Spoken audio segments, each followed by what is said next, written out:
VFR climb 5,500 approved. Yeah, never happened. Today we're flying headed right over the top of LAX. We're breaking down the FAA charts, the exact radio calls, and the navigation prep we used to stay safe and off the FAA's radar.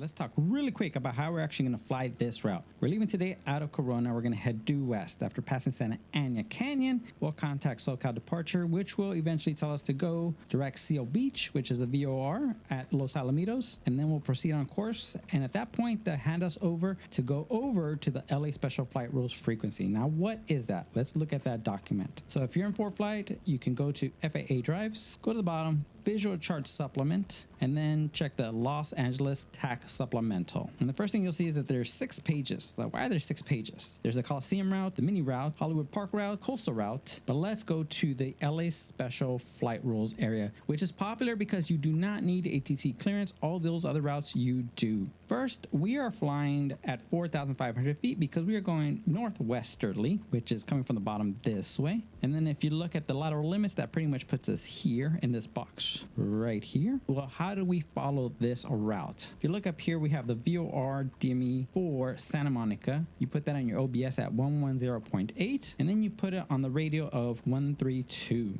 And as long as you're following that all the way across, you will be within that range and you should be just fine. But you don't just do that. You got to report your reporting points. And how do you do that? You have to be on the correct frequency, and that is 128.55. And then the other thing you want to do is you want to be on code 1201. As pilots, we're usually on squawking VFR, which is 1200, but here they require 1201. So make sure on your transponder you put that code in there. And pretty much all the stuff down here tells you the same stuff we just discussed: the VRR radio, what altitude you need to be flying at. But there's one extra piece of information down here: is do not exceed 140 knots. Then the next thing they want you to do is have your anti-collision lights on, aircraft positioning lights on, and use of landing lights is recommended, again just so you can be seen. And then the last thing down here, that they have all the frequencies that you need to use to contact SoCal once you get on the other side of either way, and depending on the direction you're going. Since we're heading out to the top here and going northeasterly, we're going to look for northeasterly, which is northeast bound is right here, and it's 124.6. so as soon as we get here, we'll switch over to that and contact SoCal. I'm going to continue, and we're going to go to our first reporting point, which is actually right here. This is going to be Hawthorne and 405 freeway. Then we're going to contact, or we're going to say we're over the South Complex once we're on the south side of LAX, then North Complex on the north side, and then call Marina Del Rey as our final one. Then again, we come out here, we'll call SoCal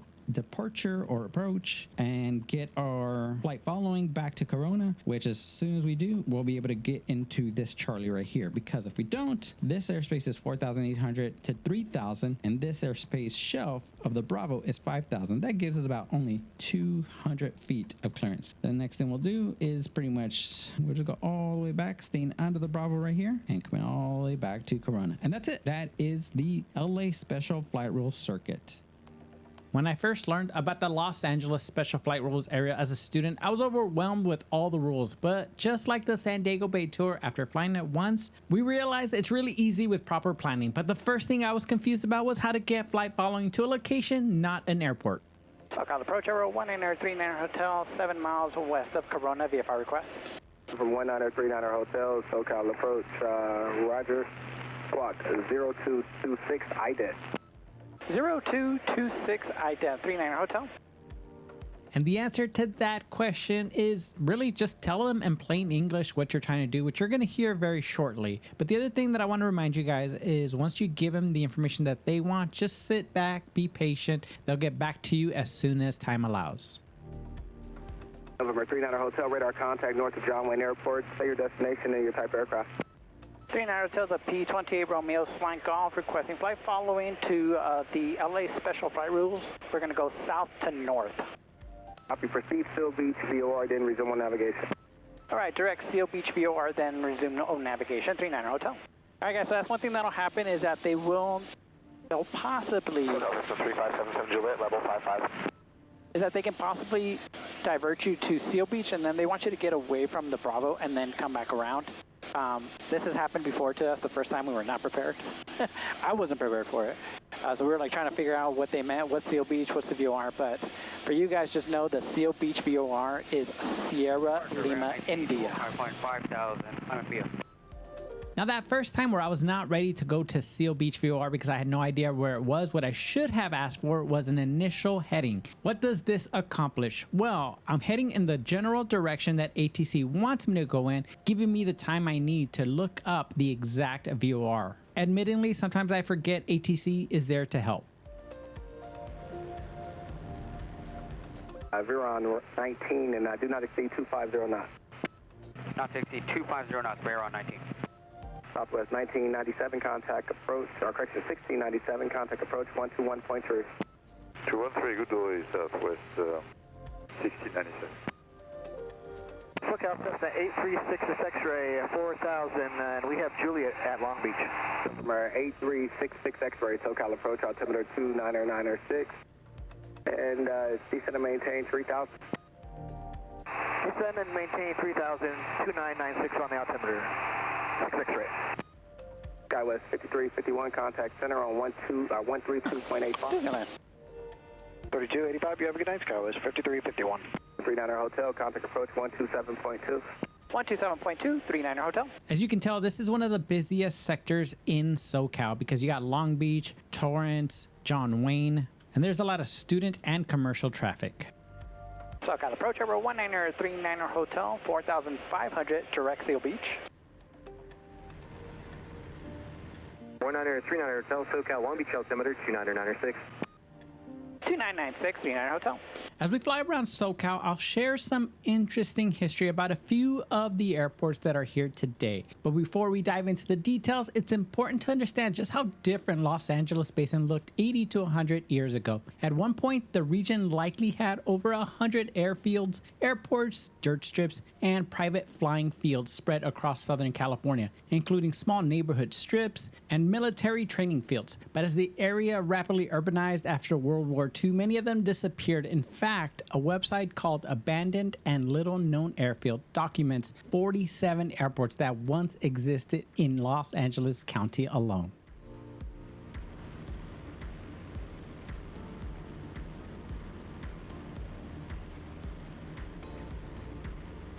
For 3 Delta Golf, traffic 12 o'clock, 2 miles south, down 1600 Skyhawk. Looking 782 Delta Golf.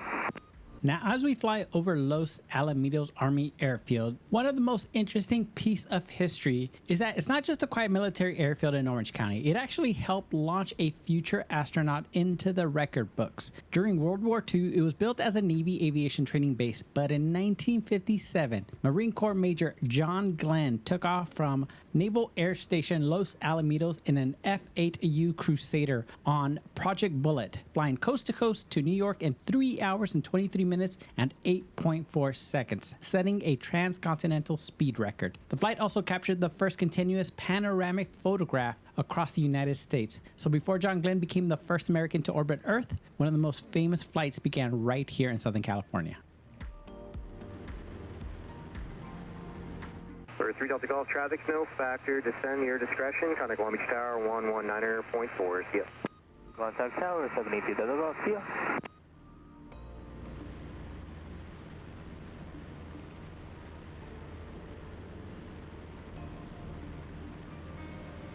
For 284, clear direct mid, join Victor 23. Direct mid, join Victor 23, 284. SoCal departure, swing 2151 Bravo's with you off of Long Beach, 1,000 feet. We have company traffic in sight. 215 Bravo, SoCal approach, roger, altitude your discretion. Where are you going to climb to? We're going to be climbing to 5,500. 51 Bravo, ident.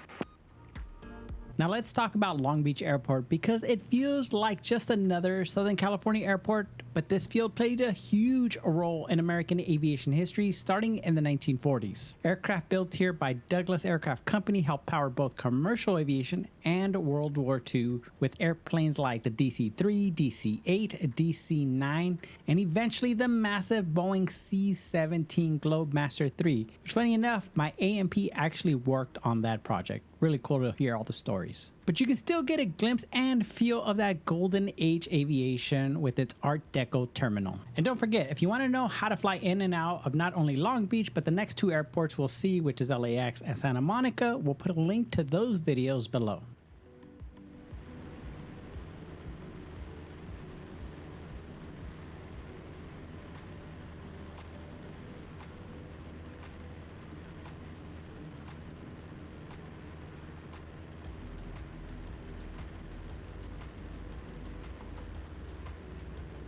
For 39er Hotel, radar services terminated, squawk 1201, frequency changes approved. All right, squawk 1201, and frequency change approved. Thanks for the help. 39er Hotel. Yep.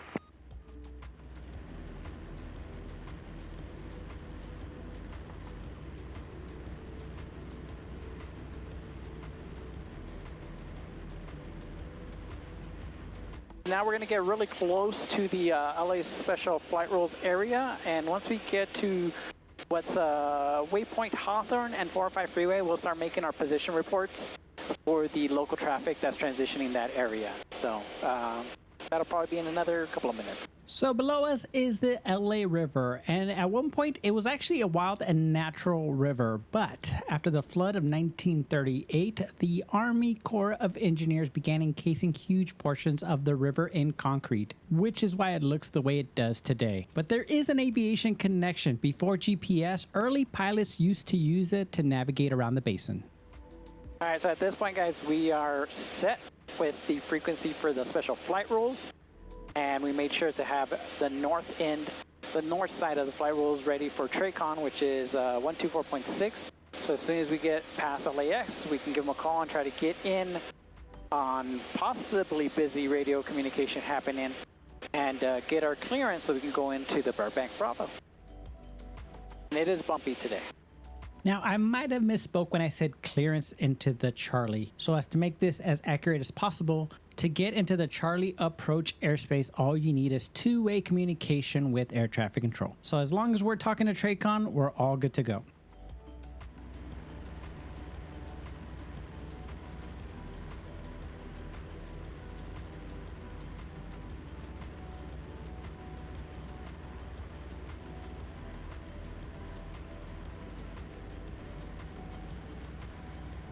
So we are turning towards the start of the show today, LAX, and there's so much fascinating history with this airport. First, it wasn't always called LAX. At first, it was called Mines Field, and for years it was considered kind of a gamble. Many people believed Hollywood Burbank Airport would actually be the Southern California dominant airport, which is crazy to think today, but that is not to say that Burbank isn't one of the busiest airports in SoCal. LA Special Flight Rules, Aero 1939er Hotel, over the mobile refinery at 4,500 northbound, LA. Now you might be asking, what is this mobile refinery that I just mentioned? Well, looking at the VFR charts, it is considered a VFR landmark. Now I didn't intend to use it initially, but I figured the earlier I can make a position call, the better for any traffic in the area.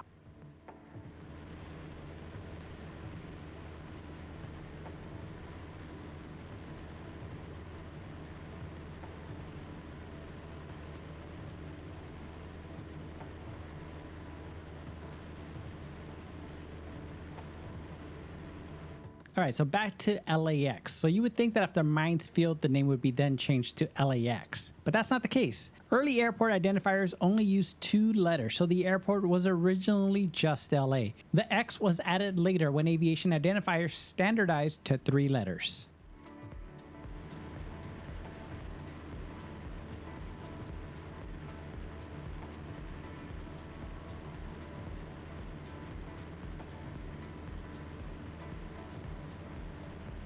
LA Special Flight Rules, Aero 1939er Hotel over Hawthorne and 405 Freeway, 4,500 northbound, LA. During the Cold War, LAX was considered a strategic national target because of its importance to transportation and nearby aerospace manufacturing. And in the 1960s and 70s, plane spotting at LAX became a huge cultural thing. Families would literally drive to the airport just to watch 707s, DC-8s, and early jumbo jets take off. And if you guys watch our Hawthorne video, we show you what we consider the best plane spotting location for LAX. Again, a link in the description below.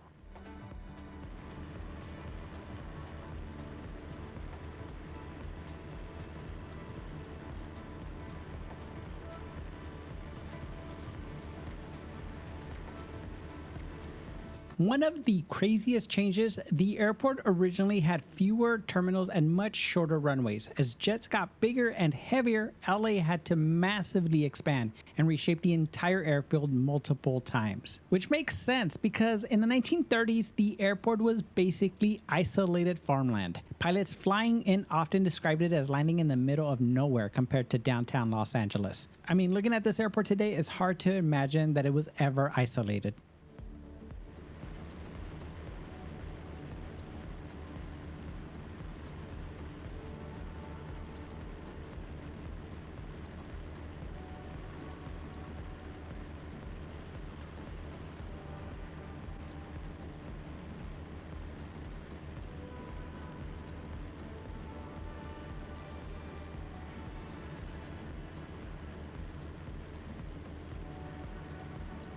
LA Special Flight Rules, Aero 19039 Hotel over the South Complex, 4500 northbound LA.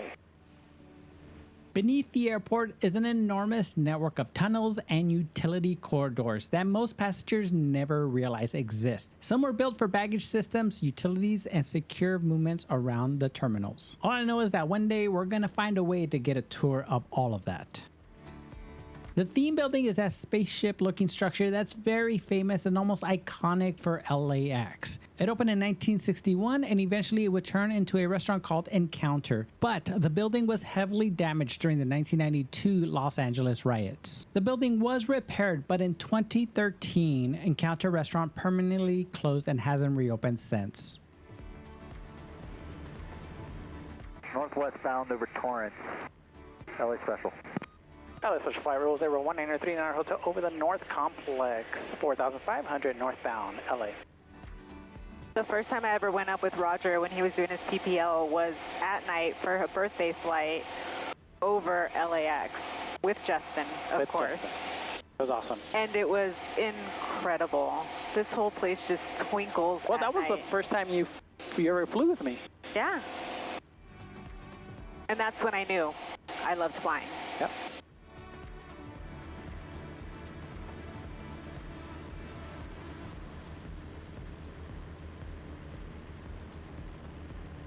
LA Special Flight Rules, Aero 19039 Hotel over Marina Del Rey, northbound, last call, LA. Now we're going to switch over to TRACON. I'm going to put us on 1200, yep. All right, here's the hard part.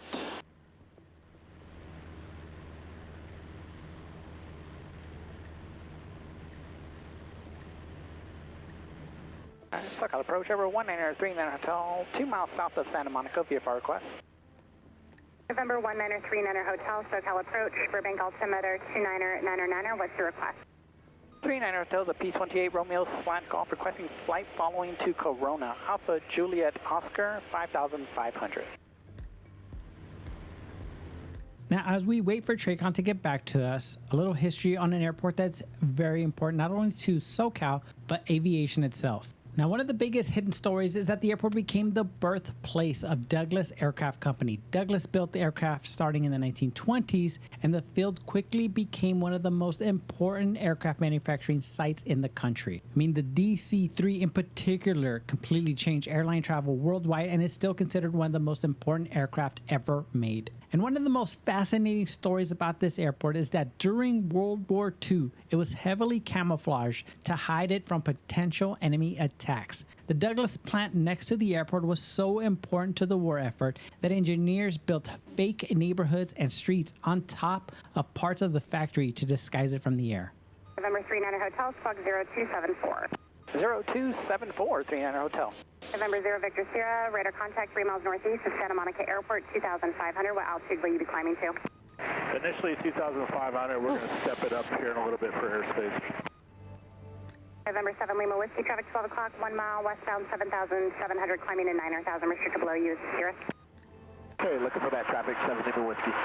Cirrus 1 Whiskey, Mike, you can proceed directly Hughes, resume on navigation. Resume direct to Lake Hughes, resume now, thanks for us, Mike. That is the most tense part, is trying to make sure we get this clearance. So now we got it. We're good to go. November 39 Hotel, your radar contact to north of Santa Monica Airport at 4,500. 39 Hotel. And for those that don't know about Santa Monica Airport, there is a movement to try to shut it down. But I have also learned that they have been trying to shut it down since the 70s, and it's still here. And like I said in the beginning of this tour, there have been 47 airports that are no longer here. We're trying to make sure that this does not become the 48th. And contrary to what everyone's saying, it is not a done deal. It is not done until those doors close.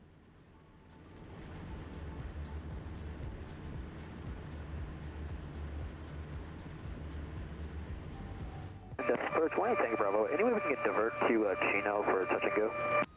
Sure, no problem. And SoCal approach, November 900 Victor Sierra is going to start that climb, and we're ultimately 5,500. November 0 Victor Sierra, roger, VFR climb approved. VFR climb for 060.